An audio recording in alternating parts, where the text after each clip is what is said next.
వేదికను అలంకరించిన గురువులు, ఇక్కడున్న అధ్యాపకులు అందరికీ నేను ఈ స్థానంలో నిలబడి మాట్లాడుతున్నా అంటే గురువులే దానికి కారణం. కాబట్టి గురువులకు అందరికీ ప్రతి ఒక్కరికి పాదాభివందనం తెలియజేస్తూ, అదేవిధంగా నాకు జన్మనిచ్చిన తల్లిదండ్రికి పాదాభివందనం తెలియజేస్తూ, ఇక్కడికి వచ్చిన నా మనసులో రాముడు లక్ష్మణుడు ఏ విధంగా అన్నదమ్ములు ఉంటారో ఆ విధంగానే వీళ్ళిద్దరు నరసింహలు కాకుండా ఒక రాముడు లక్ష్మణులాగా ముందుకెళ్ళాలని, అదేవిధంగా మీరు ఎప్పుడు ఇట్లాగే సంతోషంగా ఉండాలని, ఇటువంటి ప్రోగ్రాంకు అటెండ్ అయినందుకు చాలా సంతోషంగా ఉంది. అదేవిధంగా ఇంతసేపు టైం ఇచ్చి మీరందరూ కూర్చొని మాకు అసలు యాష్ట పడకుండానే కూర్చున్నందుకు మీకు అందరికీ ప్రత్యేకంగా ధన్యవాదాలు బేట. అదేవిధంగా అసలు ఈడ ఉన్నది 200 మంది అనుకుంటున్నారేమో మీరు. అసలు మండల్ను శాసించే వ్యక్తులు మా విలేజ్ నుండి, మా మండల్ నుండి వచ్చారు. దగ్గర నేను 50,000 మంది ముందర ప్రోగ్రాం చేస్తున్నా ఫీలింగ్ నాకుంది. ఎందుకంటే ఒక మండల్నే శాసించే 4-5 మంది శక్తులు వాళ్ళ ముందర నేను ప్రోగ్రాం చేయడం చాలా సంతోషంగా ఉంది. అదేవిధంగా నన్ను వెన్నంటూ ఉండి గెలిపించడానికి, రెండోసారి సర్పంచ్ గెలిపించడానికి ప్రయత్నం చేసిన మా రామన్న కానీ సాయన్న కానీ, వాళ్ళకు నా టీం దగ్గర 20 మంది ఉంటారన్న. వాళ్ళకు మా టీం లేకపోతే నేను ఇంత సక్సెస్ గాను. ఏం చెప్పుకున్నా నా టీంకే వచ్చిన పేరు వాళ్ళ ద్వారానే వచ్చిందని అనుకుంటున్నా. అదేవిధంగా రాఘవన్ అన్న, సద్దాంబాయి, ఇక్కడ దారూర్ వైస్ ఎంపీపీ విజయ్ గారికి ఇక్కడికి వచ్చినందుకు కొంతమంది పేర్లు తెలివై, సారీ మన్నించాలి, దయచేసి ఏమనుకోవద్దు. ఇక్కడికి వచ్చి ఇంత టైం ఇచ్చినందుకు ప్రతి ఒక్కరికి పేరున ధన్యవాదాలు. ఈ ప్రోగ్రాం చేయడానికి నిజమే సార్ వాళ్ళు అన్నట్టు మీ దగ్గర ఓట్లు అడగడానికి రాలేదు. యాక్చువల్గా మీకు ఓట్లే లేవు అడగదామన్నా కూడా. అదేవిధంగా నా లైఫ్లో జరిగిన ఒక పెద్ద నష్టపోయిన అనుభవమే నేను మీ దగ్గరికి తీసుకొచ్చింది.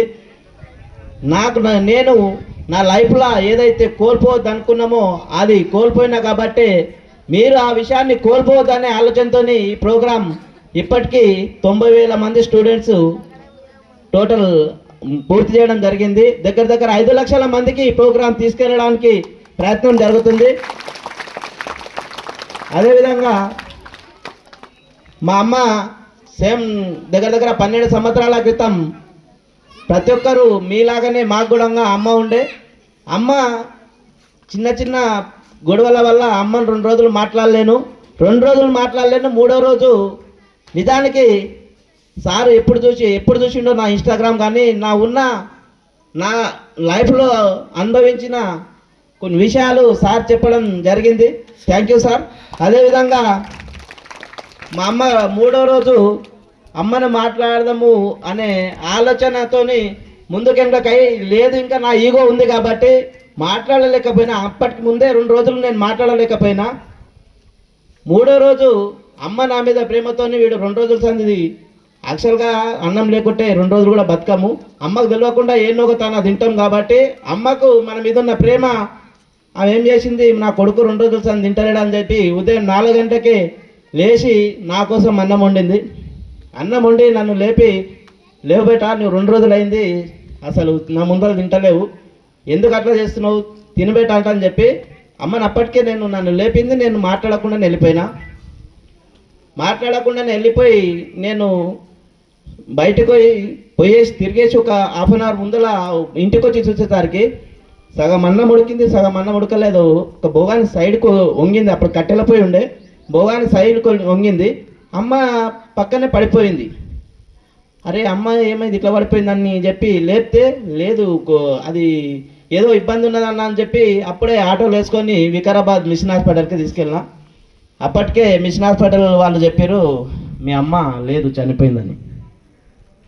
అప్పుడు అనిపించింది నేను ఇంత దౌర్భాగ్యున్నా. 3 రోజుల నుండి మాట్లాడరా అన్న ఒప్పుకోకుండా అప్పటిదాకా ఒక పగలాగా అమ్మ మీద చేసి చాలా ఇప్పుడు ఫీల్ అవుతున్నా.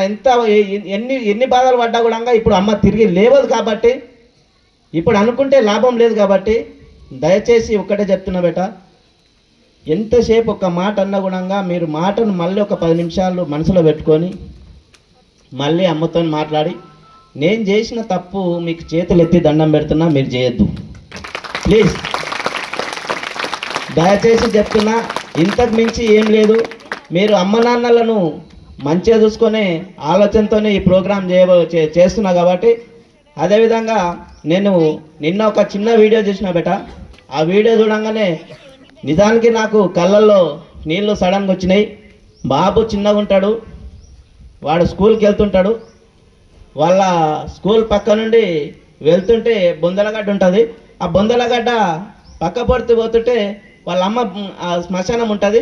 దానికి బాయ్ అమ్మ అని ప్రతిరోజు ఇట్లా మొక్కి బాయ్ అని చెప్పుకుంటూ వెళ్ళిపోతుంటాడు. అవసరం అయితే మనకు లేదు కదా, మీ అందరికైతే లేదు కదా. అబ్బాయికి బాయ్ అని చెప్పుకుంటూ పోతుంటే ఆ బొందలగడ్డకి ఇట్లా నెత్తి ఆనించి బాయ్ మమ్మీ అని చెప్పేటంత పరిస్థితి అయితే మీకు లేదు కదా బేట. మీరు స్కూల్కి వచ్చేటప్పుడు దయచేసి చెప్తున్నా, మాట్లాడి వెళ్తామమ్మా, నీకు నా సాయంత్రం నువ్వేమన్నా పనులు మిగిలించినా కూడా నేను మీకోసం పని చేస్తామా, నువ్వు టెన్షన్ పడకని ఒక్క మాట చెప్పిరండి బేట. మీకేం పని చెప్పదు అమ్మ, ఆమెనే చేసుకుంటుంది. కానీ చెప్పినవనే సంతోషం ఆమెను ఇంకా ముందుకు తీసుకెళ్తుంది.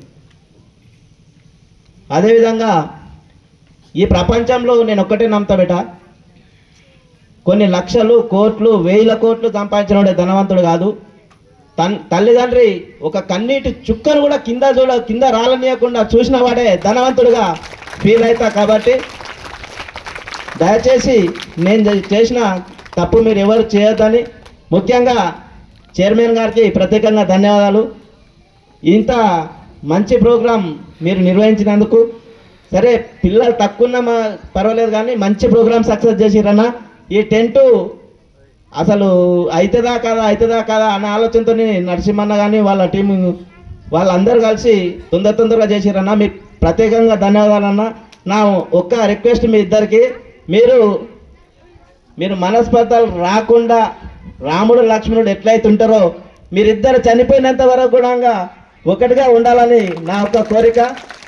నన్ను ఇక్కడ ఆహ్వానించి మీ ముందులా ప్రోగ్రాం చేయడం నాకు గర్వంగా ఉందన్న. ప్రతి ఒక్కరికి పేరున ధన్యవాదాలు. Thank you. ఇట్లాంటి ఒక 100 మంది పెంటన్నలు ఉంటే మన వృద్ధాశ్రమాలు ఒకటి కూడా కనిపించవు. అట్లాగే ఇప్పుడున్న ప్రభుత్వాలకి భారమైనటువంటి వృద్ధాప్య పెన్షన్లు ఇవ్వాల్సిన అవసరమే ఉండదు. మనమే మన అమ్మ నాన్నల్ని పోషించుకుంటాము. వృద్ధాప్య పెన్షన్లు అనే మాట ఉండదు ఇట్లాంటి పెంటన్నలు ఉంటే. ఒకసారి చప్పట్లు కొట్టండి. మంచి మార్గం వైపు సమాజాన్ని తీసుకెళ్తున్నటువంటి మేల్కొలు కొరుతున్నటువంటి పెండన్న గారికి నేను మళ్ళొక్కసారి, ఒక అజ్ఞాత అభిమాని నేను, ఆయన వీడియోలు చూస్తుంటాను కాబట్టి మళ్ళొక్కసారి ధన్యవాదాలు తెలియజేస్తున్నాను సార్.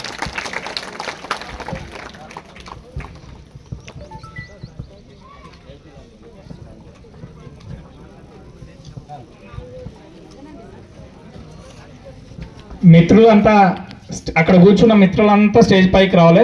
పెంటన్నని మన స్పీకర్ సార్ని ఇద్దరిని సన్మానం చేద్దాం. దయచేసి అందరు రావాలి.